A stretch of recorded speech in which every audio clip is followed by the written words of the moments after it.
find greater materialization than President-for-life Porfirio Diaz. Porfirio Diaz really took the great monuments of Mexico. Many of them had been excavated earlier in the century or even the late 18th century, and created the basis for the National Museum.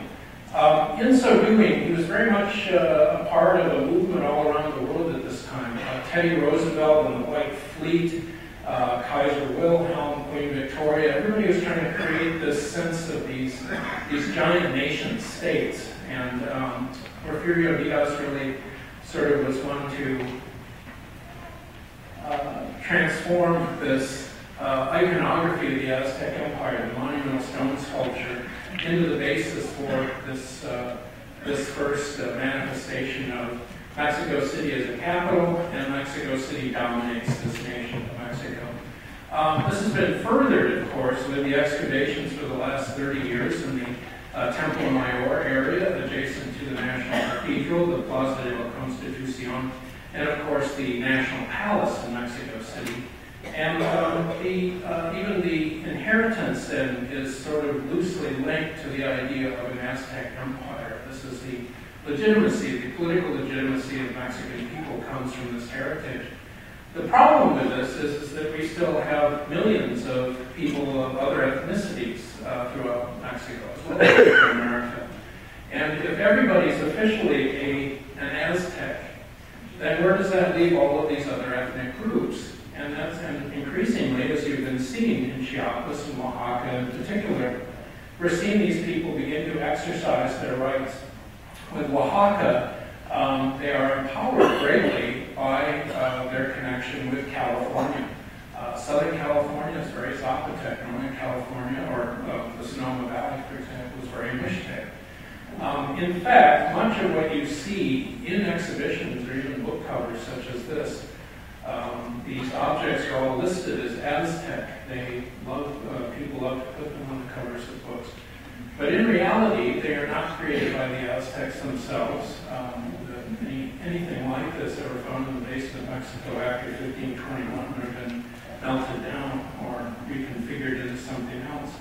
These are all finds that come out over the last 200 years from southern Mexico, where we have a very patchwork of at least, as I said, 15 or 20 different language groups, many of whom continue to preserve all of these traditions today. Many of you are familiar with the fact that much of southern Mexico is still very Indian. Now, what I hope to explore a little bit today is why that is and how that's come about and why these people are now in a position to, in a sense, reclaim their identity. In pre-Columbian times, they were not organized into the huge cities that we know that the Spaniards saw in the basin of Mexico. Tenochtitlan was thought to have as many as 250,000 people. It was an urban environment that we would recognize. Rather, these are people who organized themselves into independent palace networks. Each palace dominated a segment of a valley or an actual valley itself. And the way that they interconnected with each other was through strategic intermarriages.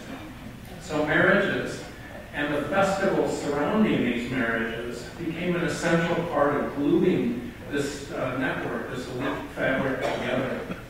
Now, instead of actually having a capital, they put their centralizing ideology into something that the Spaniards who saw this compared to a Vatican or a Mecca. And this was the cult of Quetzalcoatl, located at Cholula. And you see here Cholula in the basin, or in the valley of Puebla. The three dominant peoples, of course, are the Nahuas, the eastern Nahuas of Tlaxcala and Puebla, the Mixtecs, and the Zapotecs. Now, even today, the Plumed Serpent is a prominent figure in local religious stories. Here's an image of a Mixtec plumed serpent. It's known as a Zabi in Mixtec, and it's shown flying through a rainstorm. The many Mixtec farmers continue to believe very much in these creatures, and they did at the time of the conquest. Sahagún was and his artists, his associates, his Navajo associates, were very careful to include the plumed serpent in a bestiary of otherwise animals we would recognize as very commonplace, coyotes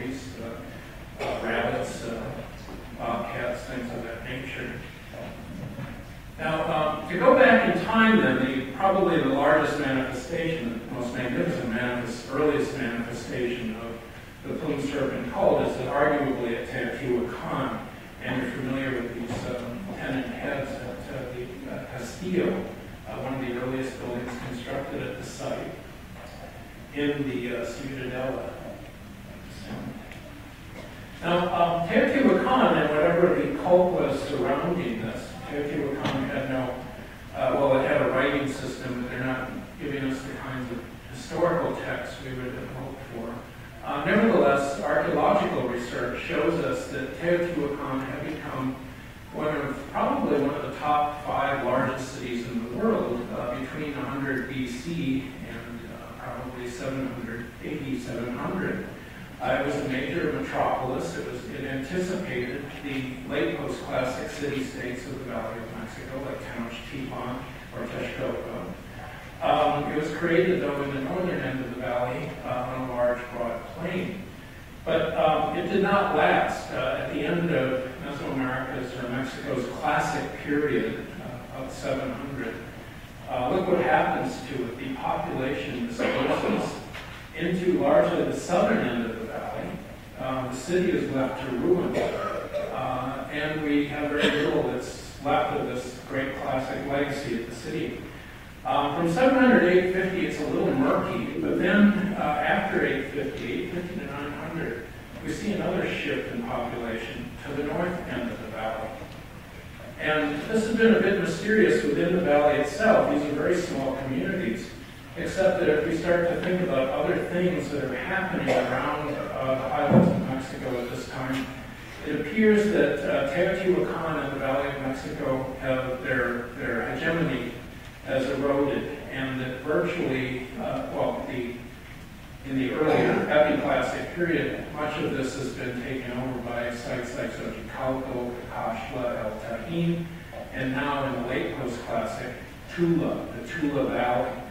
Archaeological surveys by Eduardo Matos, Guadalupe Mastache, Kobe, and others, whose names I'm sure you know, have revealed more than just what it close to excavated in the 1940s.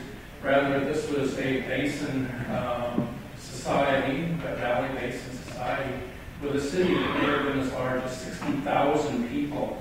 So Tula was a major enterprise. It's not the mythic kind of question mark that we have in the archaeological record of the past. In working on this project, Victoria, Ginny, and I were very fortunate to be able to see a restoration of what was probably the temple of Quetzalcoatl at Tula. They had just finished it 2 summers ago. There's an outstanding photograph of it. It's generally called El Corral, but you can see that it has the trademark rounded sides of the wind temple dedicated to a Hecate Quetzalcoatl. Now, the principal business of Teotihuacan and later Tula was control over a rich obsidian source, the Pachuca obsidian mines. Obsidian was the metal of ancient Mesoamerica. But think of it more as a technology akin to a disposable razor rather than an iron sword or something of that nature. But in addition to that, we see with the rise of Tula an extraordinary reflection of a new kind of economy. And it's an economy that extends from the American Southwest into lower Central America. Objects such as these that have been found at Tula, and this tunic is on display, as is, we displayed the shield. Yeah, we displayed the shield. Reveal some very, very different changes, major shifts in consumption patterns of luxury wealth that will now reverberate all the way through to the time of the conquest. Now, the turquoise, for example, we now know is coming directly out of the American Southwest, specifically from Chaco Canyon, and more specifically Pueblo Bonito. The source that Pueblo Bonito seems to be controlling are the Cerrillos Hills source right near Santa Fe. More recently, in the last few years, examination of Anasazi ceramics has revealed the consumption of cacao, and cacao has to be imported. So we're seeing now the beginnings of the underpinnings of not only the movement of exotic goods and a new kind of economy in Mesoamerica with long-distance exotic luxury materials like turquoise, but also even the extension of the context, the feasting context, for this kind of exchange as well. Now, materials like the spondylus shell tunic, probably a suit of armor, reflect on connections with lower Central America, even the North coast of Ecuador. We know that now that the consumption of spondylus shell is largely facilitated by the use of the balsa raft. The balsa raft seems to have been the Antiquity raft, as many of you might remember, was for our childhood, was a durable raft that could be used easily to harvest and transport the material from West Mexico all the way down to Ecuador.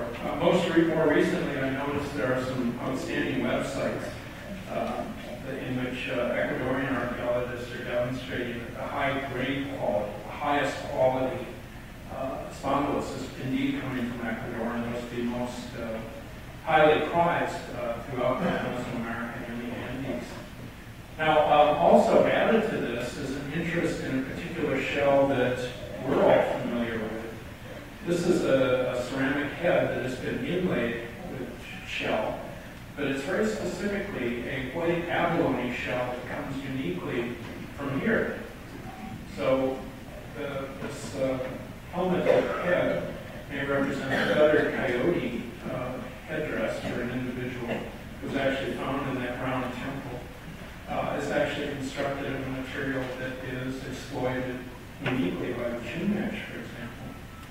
Now, in terms of Lower Central America and a continuation of this feasting theme, we also see the introduction at Tula, which you'll see on the exhibit, and Victoria Lyle has written extensively about in the catalog, the introduction of new types of ceramics. These are very unique.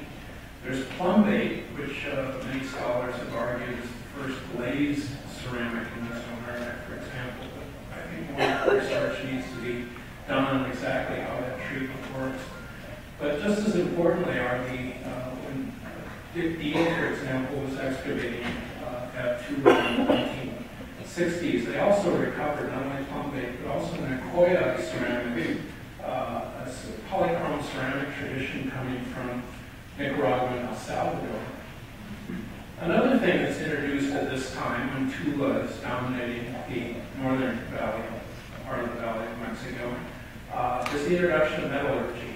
Now, although metals were known in the past, and in fact, Oaxaca is still a major gold-producing area. Guerrero still produces copper. The use of metal was virtually, well, we used to say unknown, and I think ignored is a better term, until this period of time. And it's at this time then we start to see, particularly 950 to 1000, the introduction of copper objects. And these objects, like bells, even continue up into the American Southwest. What all of this suggests then is that the Toltec economy has bypassed, Teotihuacan no longer exists, and the Toltec economy bypasses what had been dominated by the classic Mayan Central Paytan, to the point where now, particularly through the Pacific coast, it's become intimately linked with the chiefdoms of Lower Central America. And you may have seen the National Geographic a couple of months ago with the two girls on the cover. There was an article on latest finds at Sitio Conte that involved this precisely, these kinds of materials, but dating back to the classic period, the 700s, 800s. So whatever it is that the Toltecs are getting interested in, whatever it is that's transforming this early post-classic Toltec economy, it's just as much linked to the rise of chiefdoms, sophisticated chiefdoms in the American Southwest, as well as in Lower Central America. And I think we ought to be thinking of these not as individual objects or inventions, like, geez, I can't believe we didn't come up with this metallurgy 100,000 years ago, but rather it needed a period of time in which an aristocracy began to identify these materials as useful as a package, a kind of strategy. And we've seen this strategy before. the Bronze Age Aegean, or even Etruscan. Etruscans are producing magnificent pieces in bronze, and at the same time they're massive producers of feasting wares, Athenian feasting wares, and particularly black and red, red and black Athenian ware. So these are more of the kind of, we have to be looking at these as strategies. Now legends, what about Tula as a legendary place? Well, according to paintings that were produced in the late or mid-1500s, such as the Historia Tolteca Chichimeca, Tula was Tolan, the ancestral place of all of the dynasties of the Valley of Mexico and even southern Mexico, which we'll see in a moment. It was called Place of Reeds. The Toltecs themselves, before building Tula, claimed to have originated at a place called Chico-Moscow. Chico-Moscow means 7 caves. They were led from these 7 caves, or at least the first 6 tribes, were led by a chieftain named Mishkoa, or Cloud Serpent. And one of the famous heroic events he engages in is when a monster or demon named Itzpapalo, the obsidian butterfly, I want to start a rock band and call it the obsidian butterfly, fell out of the sky and consumed all of the Chichimeca ancestors before they could come on their mission to create this new system of city-states in southern Mexico. But Mishkoa, fortunately, hid in a cactus and was able to kind of bushwhack Itzpapalo and kill her, and she disgorged all of his people. So he rescued them. They burned her and then rubbed her ashes around their eyes. So this is where you see, a lot of times, you see these Toltecs or these kind of Lone Ranger hats, such as the one Mishkoa was wearing. These are supposed to be the ashes of Itzpapalo in commemoration of their defeat of the demon. Kamashli then established himself after going through Tlaxcala, Puebla, at the site of Culhuacan in the southern end of the Valley of Mexico. His son then, Quetzalcoatl, then established Tula, according to legend. And so the site of Tula, according to the legends told at the time, is really the genius of the Plumed Serpent. That's his narwhal, of course. Or this Topilzin Quetzalcoatl, a great lord and priest. Now, if you're all familiar with the story, that after a series of successes in constructing the site, he was considered to be a master artisan. They say he painted all of his own ceramics. He designed all of his own buildings. He could even grow cotton in multiple colors. He didn't even have to dye it. So he was a creative genius. But of course, this encouraged the wrath of some rivals, particularly Tezcatlipoca and his assistant, Huitzilopochtli, later the founder of the Mexica tribe, the 7th tribe that became the patron god of the Mexica Tenochtitlan. After getting Quetzalcoatl drunk, according to the stories that Sahagun wrote down, Quetzalcoatl was a devout priest until he was offered pulque. So he broke his vows by getting drunk. Here it is, he's passed out. And then he also committed incest with his sister. And when Tezcatlipoca showed him his image in a mirror, he said, instead of seeing the beautiful, handsome youth that he believed himself to be, he saw this horrifying serpent, his narwhal, and was disgusted. So he was driven from the city. And the thing about this, though, is that we can use these stories. We use them in the same way we might think of using the Iliad and the Odyssey to look at some aspects of Bronze Age culture in the Mediterranean.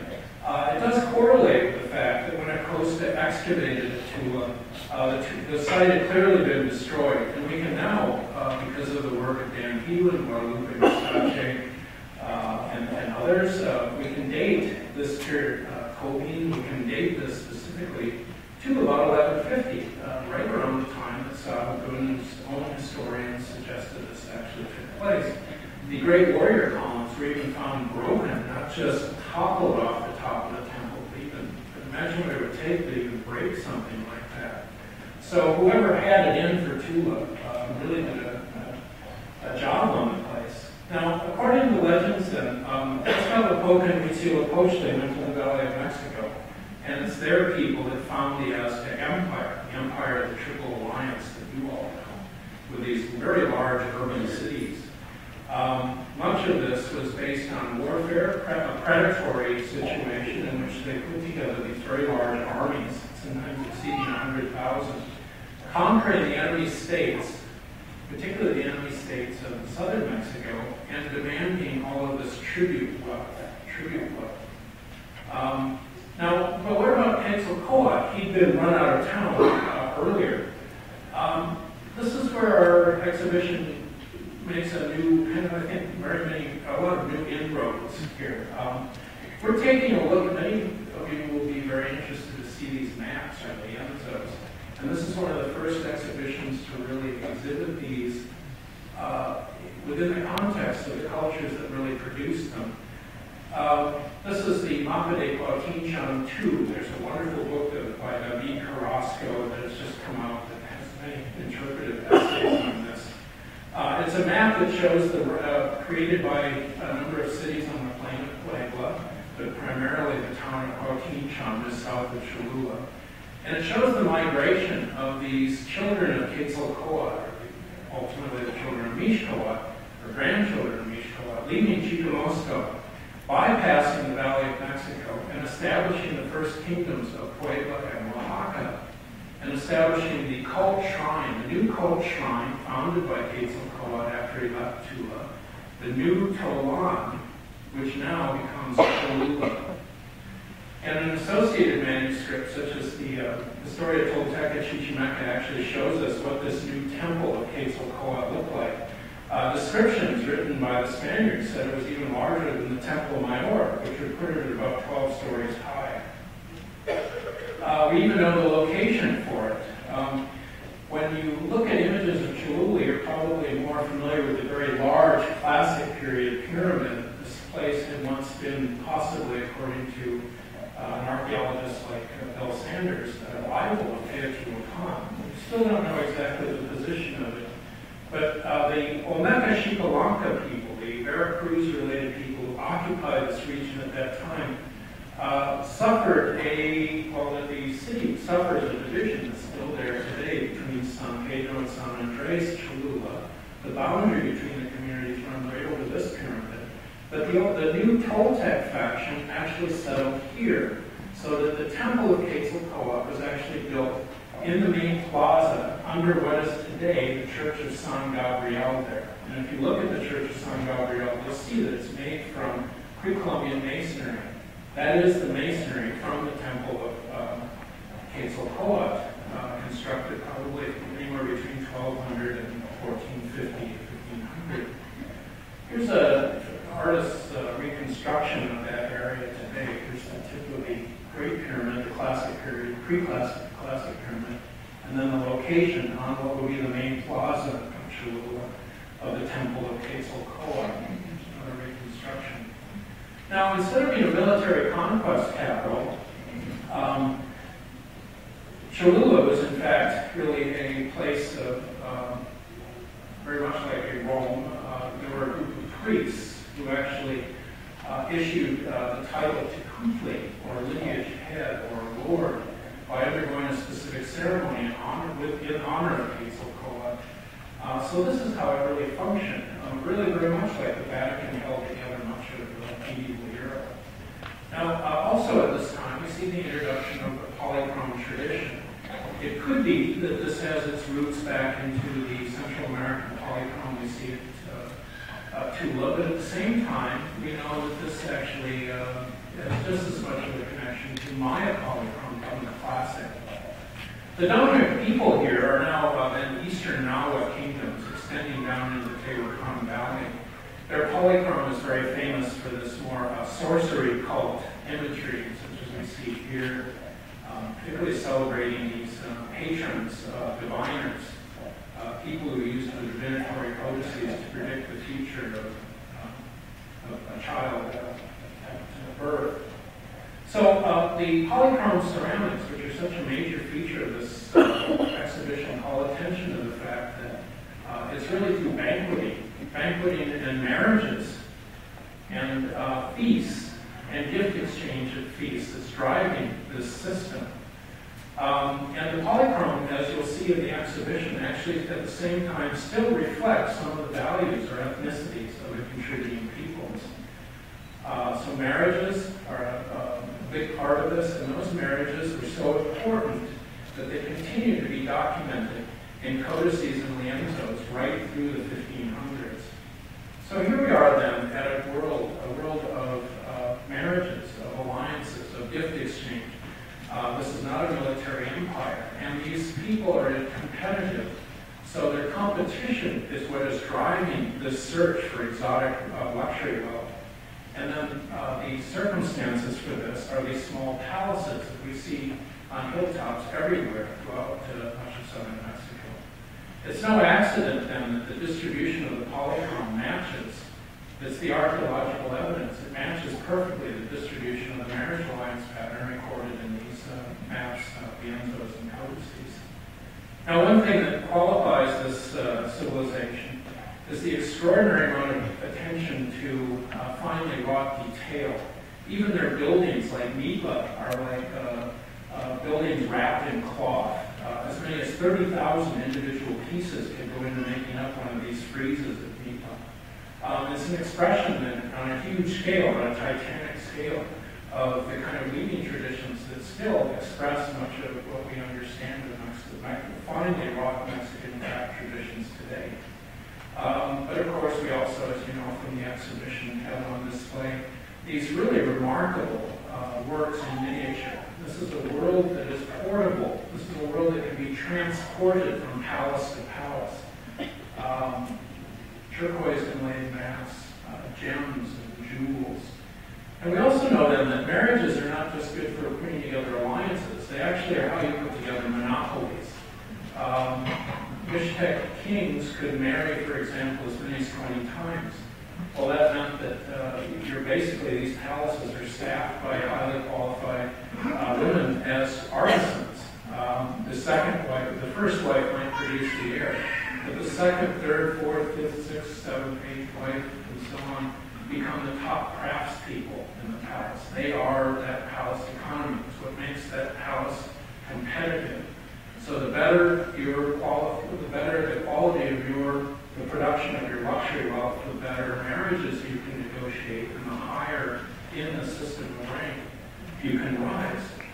This also promotes then this idea of long-distance acquisition of wealth. The more exotic your wealth, the more highly crafted it is, the better it is, the better your monopoly works to elevate yourself in status. Now, recently, a number of us in the field have become very interested in a very strange phenomenon in western Mexico that we didn't put a lot of attention to. But recently, a recent graduate student at UC Riverside, Michael Theowitz, is specializing in this. And this is the Aztlan tradition of western Mexico, Naya region, Jalisco. You'll see on exhibit a number of pieces of this polychrome tradition. It's done in codex style. It looks like it should be from Oaxaca. Many times you see it listed as if it's actually a Oaxaca production, but it's not. It's being produced by the ancestors of what you know today as the Cora and Huichol, among other peoples.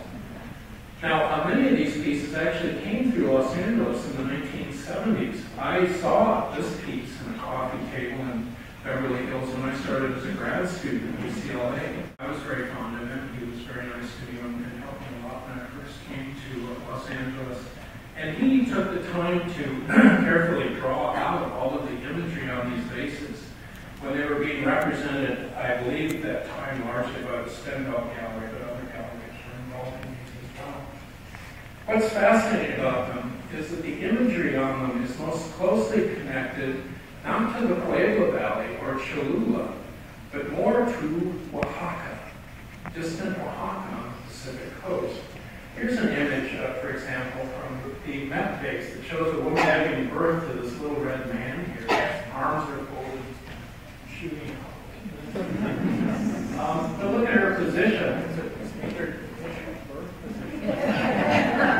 And she has this snake-feathered serpent curled up around her. Well, it's an iconographic match for a very famous scene in Codex Nuttall, which, by the way, is here exhibited for the first time outside the British Museum in History.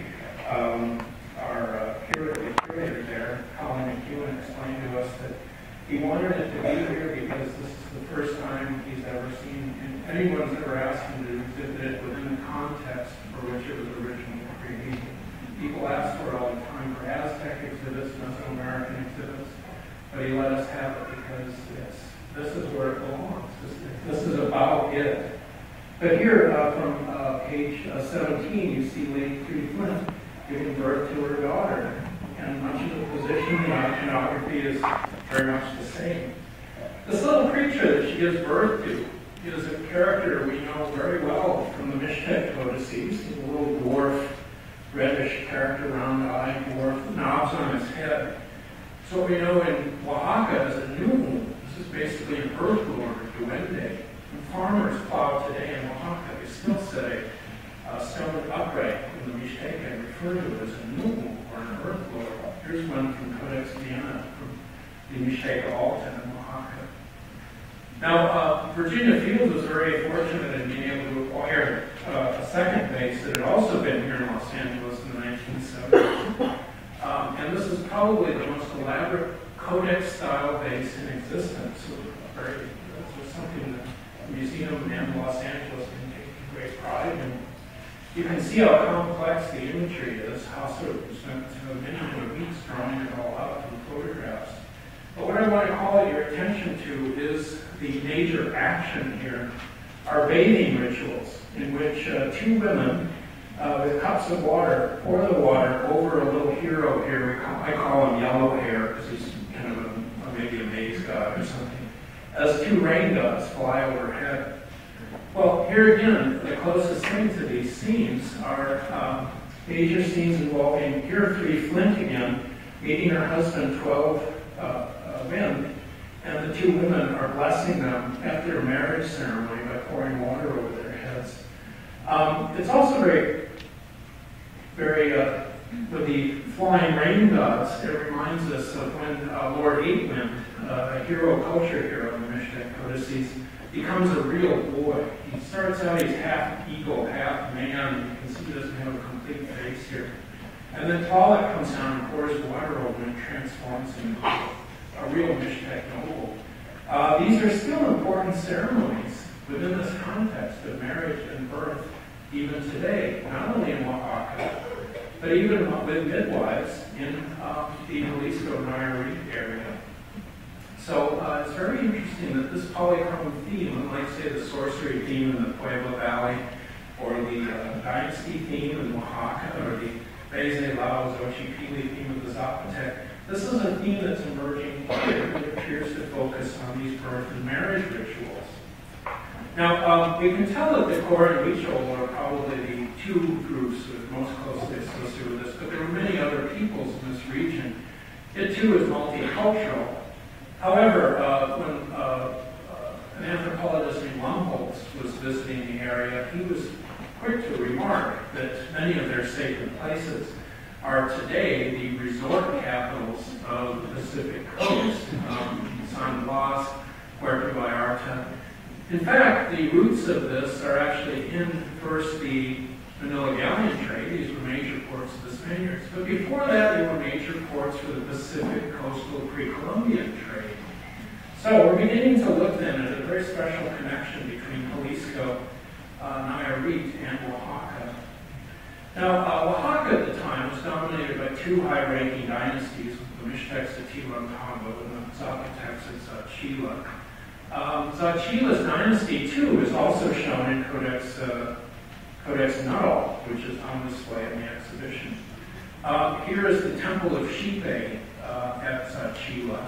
It still can be identified with the ruins adjacent to the church in the center of town. This is a town located about 7 miles south of Oaxaca City. We know that Aether's great-great-great-great-great-granddaughter, the great hero Aether that we know from his biography in Codex Nuttall, married Lord Fireflower at Zaachila, and that they were buried in this tomb in Zaachila, reliefs depicting Fireflower here on it, which is seen looking at here. And probably also their remains. these are real people. It's confirmation that the cartoon-like images we see in these manuscripts are actually real people. And they are buried with the things that they were most prized to them in life, particularly objects such as this gold pectoral, this magnificent drinking vessel with serpent feet.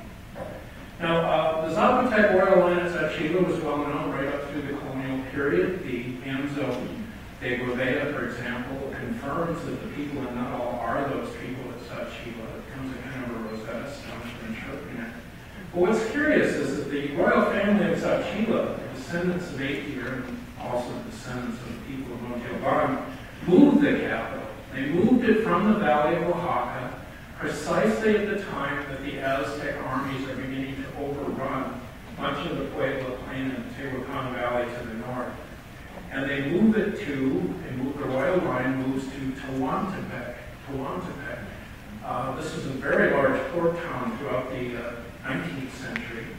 And most recently, we've been finding archaeological evidence of exactly where the Zachiva family lived on top of this promontory, a hill of the Jaguar, for which Tehuantepec is named today. You can see fragments that have been coming up in construction sites on top of the hill from the elaborate friezes, meatless-style friezes that came from the palaces.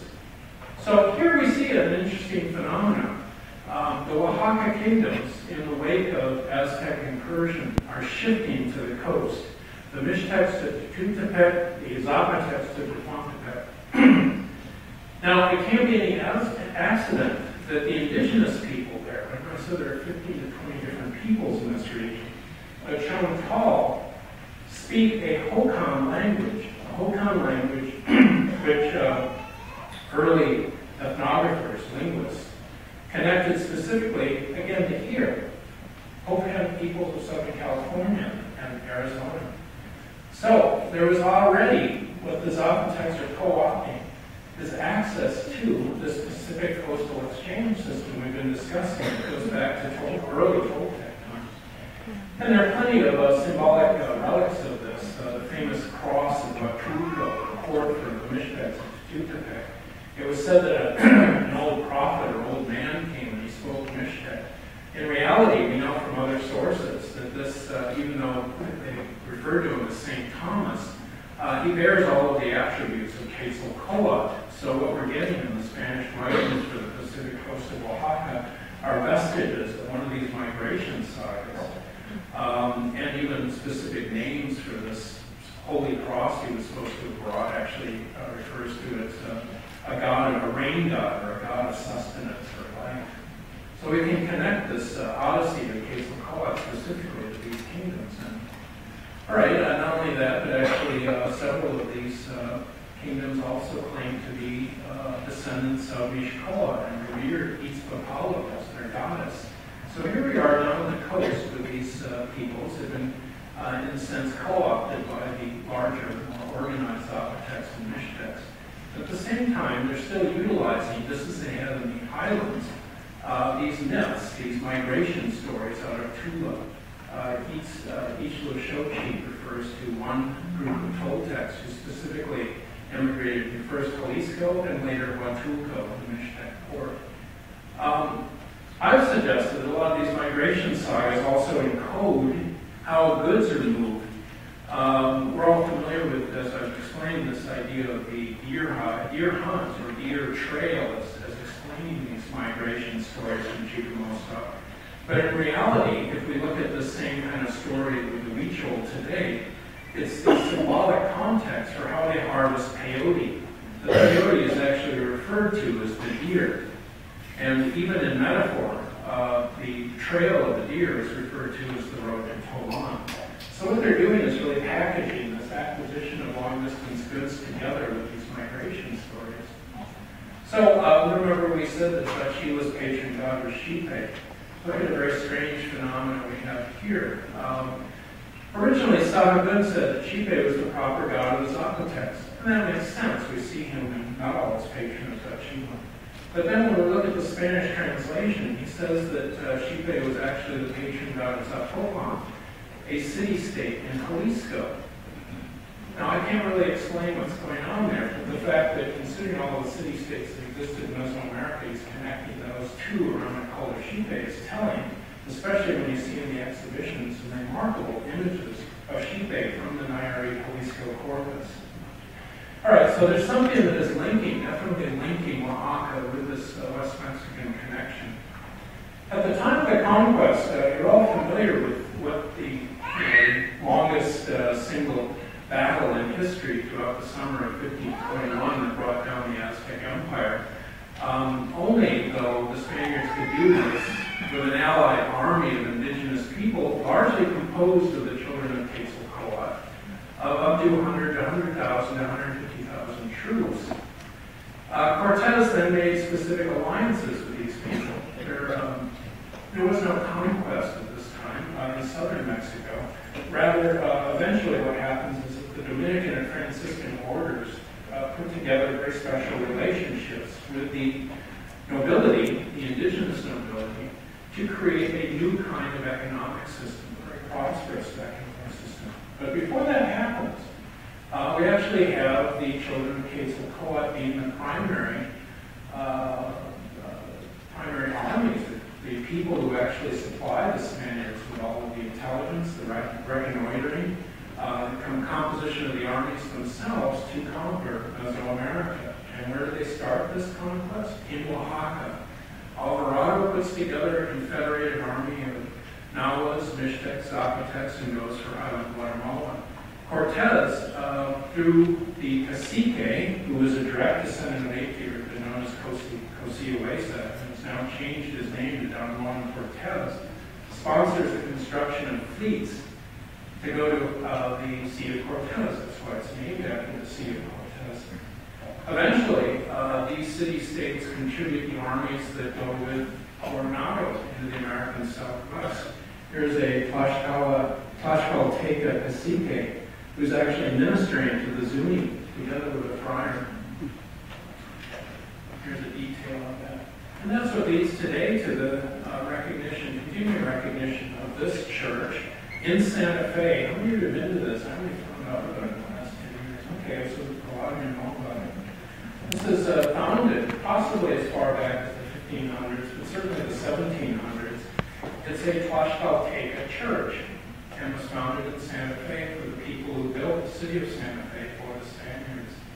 It's a fortified church. You can see it very clearly in this old postcard from the 1940s.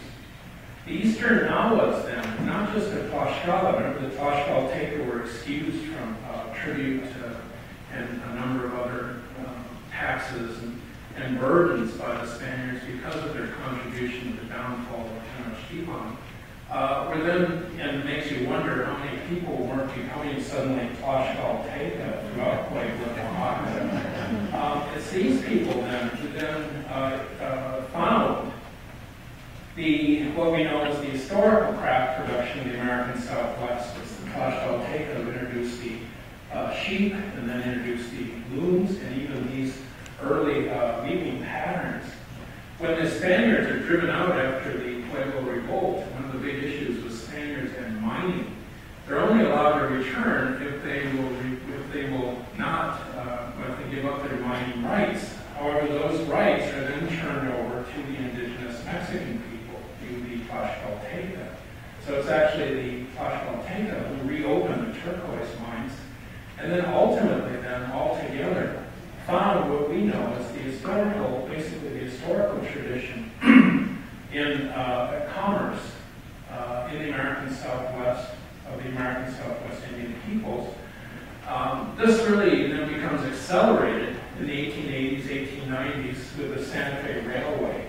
Suddenly it becomes commercially viable. It's no longer a local Indian commercial venture. It becomes big business. Earlier in time, or actually about the same time, the Mixtecs are actually dominating the Manila galleon trade. They supply all the overland transportation between Huatulco first and later Acapulco and Coatzacoalcos and on to Spain. And this is reflected in the exhibition. You'll see two cases. One case is not only showing you the continuation of the polychrome tradition, but also now we see in the archaeological record the addition of Asian-style ceramics. In many cases, these are imitated ceramics. They're actually being made by Mishtecs and Zapotecs themselves. Another introduction then is baptism, of course. All of these indigenous caciques, as they're now called, are baptized. But how much the Spaniards knew that this was a ritual that had been installed originally under the auspices of Quetzalcoatl. Quetzalcoatl was said to be the patron of exactly this ritual. So it's no accident then when you see in the exhibition the transformation of the Plumed Serpent from an occult object to actually a baptismal form. Other objects are also transformed in the same way. Here we see an image of the Archbishop of Oaxaca teaching the rosary to a number of Mixtec caciques from Yamaipan. However, the rosary beads are actually pre-Columbian style beads. So what's the message he's actually teaching? He could be telling the 12 stations of the cross, but the caciques would be fully aware that he's also referring to the fact that all of this jewelry ornaments the mummies of the dead that are found in sacred caves throughout the mountains of the Mixteca. And it goes the other way. Most recently, a scholar at the University of Bologna has found a new account of where some of these objects, specifically from the British Museum, came from. They were given to Pope Clement by the founder of the Dominican order in Oaxaca, Friar Domingo de Betanzos. And in it, as well as a number of codices. We don't know which ones exactly, but possibly something like Alba Borgia. And he says specifically that these turquoise inlaid masks, for example, were used, and both he and Clement were fascinated by this, to talk to the dead. Well, we know them as mummy bundles. This is how they address the ancestors. The marriages, the marriage system, continued through the colonial period. It's the caciques that sponsored much of the construction of the churches. Maybe some encomenderos initially, but the encomenderos, the Spaniards, the conquistadors, are largely excluded or driven out. The caciques take over their place, and together with the Dominicans build a new economy. Look at the transformation of the caciques from people named Ten Rain or Four Wind to suddenly becoming Domingo de Guzman. He had been 7 months. Domingo de Guzman is the founder of the Dominican order. Or Felipe de Austria, direct descendant of Aetier. That's one of the titles of the Holy Roman Emperor. So these are people who were very conscious of the fact that they were the equivalents, or perceived themselves and were the equivalents to the nobles that they were dealing with in this new vast Habsburg economy. Documents documenting the establishment of Cholula were very important at this time. Cholula is now transformed into the Church of San Gabriel. Quetzalcoatl is now referred to as the Mercury of the New World, the god of commerce. Cholula remains the largest Indian market in North America. 300,000 people per year show up, indigenous people a year, mainly from the communities in the Mapa State Quintinchan, show up for the September celebration of the Virgen Remedios. Codices and lienzos such as these do show some influences from a medieval cartographic tradition. The Codex Selen, for example, which we're also very lucky to have, it's never been found before, from the Bodleian Library, exhibits the famous biography of Lady Six Monkey. Was actually painted in the 1540s, but it's intentionally made to look like a pre-Columbian manuscript. The Mapa de Tezacualco, our Rosetta Stone, for finding out that the Mixtec codices were even made by the Mixtecs prior to that time of they were Aztec, is here on the exhibition as well. Now, by the late 1900s, you'll see in the catalog a fascinating essay by John Monahan. These caciques never disappeared. They're living dual lives. They live in Puebla as mestizo people under the new laws of reform following the Juarez presidency. But at the same time, they maintain claims to tribute from tenant farmers throughout Oaxaca. This even manifests itself in architecture. Look at this hacienda, probably built in the early 1800s, but it's built over the foundation of a pre-Columbian palace 7 miles from Mipa. And the main ballroom or dining room and the front staircase to that dining room is positioned directly over a pre-Columbian tomb. By the 1920s, following the revolution, well, prior to the revolution, it was Diaz who hooked up the Central Mexican rail line to the Santa Fe rail line. But with a new program for empowering indigenous people economically, Jose Vasconcelos Calderon developed this concept of indigenismo. But together with the rail system, it brought in a new tourist industry in exactly the same way. It was calculated exactly the same way as how the Santa Fe rail line opened up the economy of the Southwest. To the point where then we've already seen how this economy moved north in the colonial period, and it still is with us today, of course, after the 19th and 20th century revolution and consumption in this material. But then it turns around and reverts back into Oaxaca and Puebla today, where you see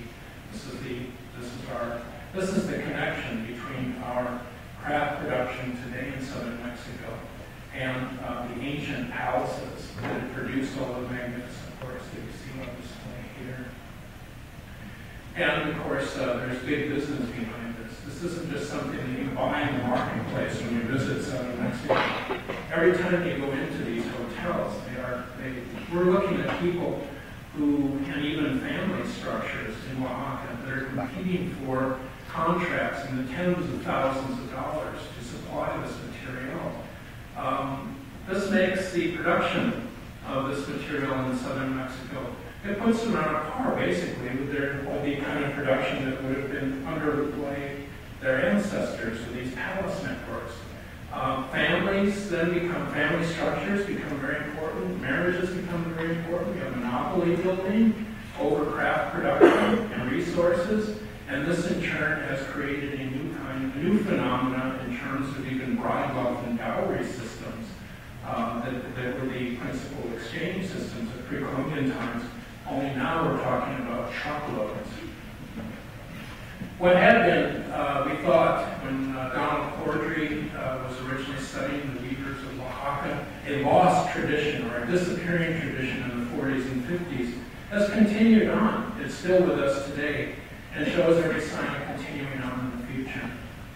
So, here's where we're kind of at, and if you just give me another 5 minutes, I'll wrap this up with a comparison of what I think we should be doing. Now, the idea of a post-classic period or a colonial period has always been based on the primacy of the Aztec model. The Aztecs dominated Mexico in the post-classic, bang, August 13, 1521. That's the end of the post-classic. Probably late afternoon on the lake. Somebody just ticked it off. Okay, we're now officially in the colonial period. Well, realistically or unrealistically as that is from an archaeological, not to mention an historical perspective, that isn't really what we're looking at. There's an entire component of Mexican society that I've just demonstrated for you, continues, rolls right on into the colonial period to today. A lot of this is through the empowerment of the mendicant orders. These are the learned men, the educators of the time. Granted, they have a medieval background, but nevertheless, they are, we can see from their collaborations with their indigenous counterparts in the sea case, created some really remarkable works of art, some really remarkable documents that are a synthesis, and in fact represent a new kind of international style. Now, the first Franciscan friars to arrive actually specifically called themselves the 12 Apostles. They are intentionally copying the model of Christ's 12 disciples as they were interpreted by St. Benedict, who founded the Benedictine order in medieval times. So the idea of the mendicant friar as someone who goes out to minister to a pagan people really comes up in this period that we used to call the Dark Ages, but we're now calling late Antiquity. We can see at this time in Europe, the 5th through the 10th, probably the 9th century, that Europe suffered a number of invasions by pagan, Visigothic, Gothic peoples of various kinds from the north. They traveled, they were very aggressive, they took over most of the Roman Empire. Much of the cities that had been built along road systems were now abandoned. It's a classic collapse in a sense. but they're replaced by a system very much like something we've just been discussing. Hilltop, originally hilltop fortresses, ultimately this is the castle system of medieval Europe, along with the introduction of a new international style, a Celtic or a northern style. Eventually, with baptism, and the first baptism is with Clovis, the first Frankish king, we start to see the distribution in Europe of power into segmentary states, small city-states, hilltop fortresses, and the introduction of new types of architecture, from Romanesque to Gothic, international architecture. This is what pulls the elite together and creates a commonality between them, even though there's subservient peoples might be speaking 20, 30 different languages. And then the introduction of Northern European artistic styles from as far back as 500 BC. It survives in a Spanish medieval manuscript painting tradition such as this. So this is where we start to look for the roots of what's being brought into the New World with these collaborations between Franciscans and Dominicans and the indigenous peoples. Now, the founder of this idea of reconstructing what this intermediate period, what we used to call the barbarian period, or Dark Ages in Europe, was really Peter Brown at Princeton University in the 1970s. And he described this period as having four different qualities: a decentralized political and economic system, fields of common values established through pilgrimage and commercial centers, initiation of a pagan nobility through missionary efforts of orders of mendicant friars, and finally, and critically, the development of an international art style. Now, this is what he addressed as late antiquity. And if you talk to any scholars today, we don't talk about it as a fall of civilization in Europe. This is a transitional period, a transitional time. Now, significantly, these are exactly the qualities we find in the 1500s, particularly in southern Mexico. A decentralized political economic system, fields of common values established in pilgrimage and commercial centers, Cholula, initiation of a pagan nobility through missionary efforts of orders of mendicant friars, which we've seen, and the development of an international style. In other words, the trajectory for the colonial period in southern Mexico was already established by the children of the Plumed Serpent. As these confederacies that dominated southern Mexico, they were subjected to 75 years of tribute and conquest by the Aztecs. The Aztecs are gone, and they're right back to their system again. And then they together with the Spaniards, build the Habsburg, their component of the Habsburg world economy. This idea, this artificial break between a true pre-Columbian past and a somehow corrupted or colonial indigenous present. The idea of late antiquity and the study of indigenous agency in creating their own world in the 1500s is what leads to the continuation of these traditions today. I'm closing with this announcement for a very important conference that will be held in San Diego next month. You can go online and look for it. This is all about the empowerment of indigenous communities in Mexico through craft production and through indigenous ways of life. We go back to what we're covering in our exhibition. Thank you very much.